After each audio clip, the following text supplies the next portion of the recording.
All right, section 4.2 out of the book, linearization or linear approximation and differentials.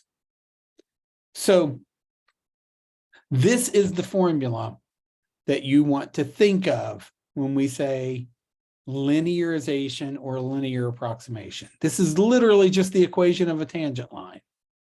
But I want to kind of motivate this. I want you to think about where does this even come from? There are a lot of ways to think of it. Like you've got some function. It looks like maybe like that. And we might want to find the equation of a tangent line at some point. Maybe we'll call this A here. Then we get some tangent line here. Then this is the point right there, A, comma, f of A. We know the slope of that line is the derivative of the function at A. So the equation of the line in point slope form would be y minus y naught equals mx minus x naught, where x naught is A and y naught is f of A. So y minus f of A equals m, f prime at A, times x minus A. And then we could just move this guy to the other side, and look, that's what that is, right there. Another way to think of linearization, though, is to just think about what is the definition of the derivative. The derivative, f prime at A, is approximately equal to change in y over change in x. So if we multiply that change in x over, change in y is approximately equal to the derivative times change. Wait a minute, that's literally what I wrote right here. That's the same thing. Everything we're doing here, linearization, equations of tangent lines, differentials, it all comes down to literally just the definition of slope, the definition of the derivative. So there are two ways to approach this.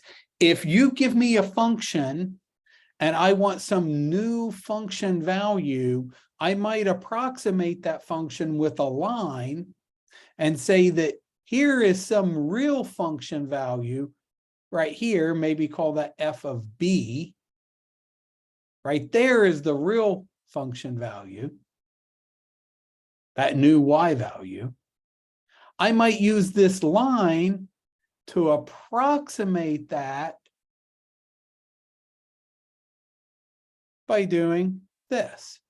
My new function value, maybe f of b, is approximately equal to the old function value plus the derivative at the old guy times my change in x. We call that linearization, using the tangent line to approximate function values. Or other times equivalently, mathematically equivalently, sometimes I don't really care what the new function value is. What I want to know is what's the change in the function value? What's change in y? That's what I'm after.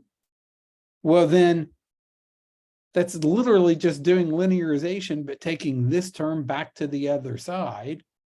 Change in y is approximately equal to the derivative times change in x. We call these differentials. We call this linearization. It's really the same mathematics. Okay, so you can read through this example here on your own. This is all from your book. I copied a bunch of text from the book because there was not a set of lecture notes pre-built like I have for all the other sections. This one didn't have one. So what we've got here, we got the function 1 over x. We know what 1 over x looks like. Again, you can read through all the details if you want. I'm just going to kind of breeze through it. Here's 1 over x at a equals 2, right here, at 2. So my actual function value, f of 2, would be 1/2. I want to use that to approximate f of 2.1. That's my goal. Now, in this case, like it would be silly to do all this calculus to approximate f of 2.1. That's just 1 over 2.1. Like we got fancy calculators nowadays. We would just type that in the calculator and be done. In fact, we could probably do that in our heads. Multiply top and bottom by 10.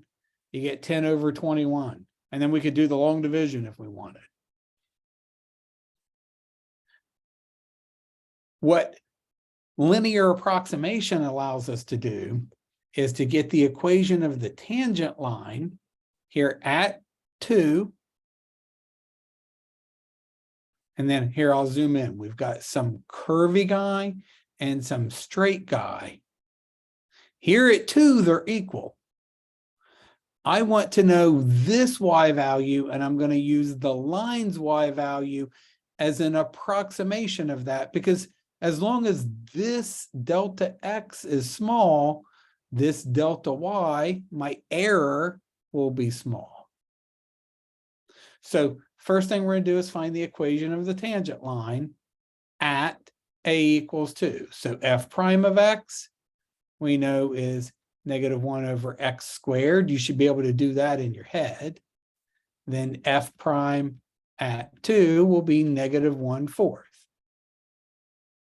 So then y minus the original at 2 should be up. Well, this is the equation of the tangent line, so I can put an equals there. The derivative at 2 times x minus 2. That's where this equation comes from. There's the actual function value, 1/2. The derivative, x minus 2. Now we're going to use that. I'm going to say that my actual function, f of x equals 1 over x, is approximately equal to that tangent line, 1/2 minus 1/4 x minus 2, near x equals 2. Like by the time I get way over here, remember this graph just keeps asymptotically approaching 0. My line's going to keep going forever. By the time I get over here, it's a terrible approximation. But near my starting point, it's a pretty good approximation. So to approximate f of 2.1, I would plug 2.1 in for the x value in the equation of my tangent line. Now this one, the whole point is twofold.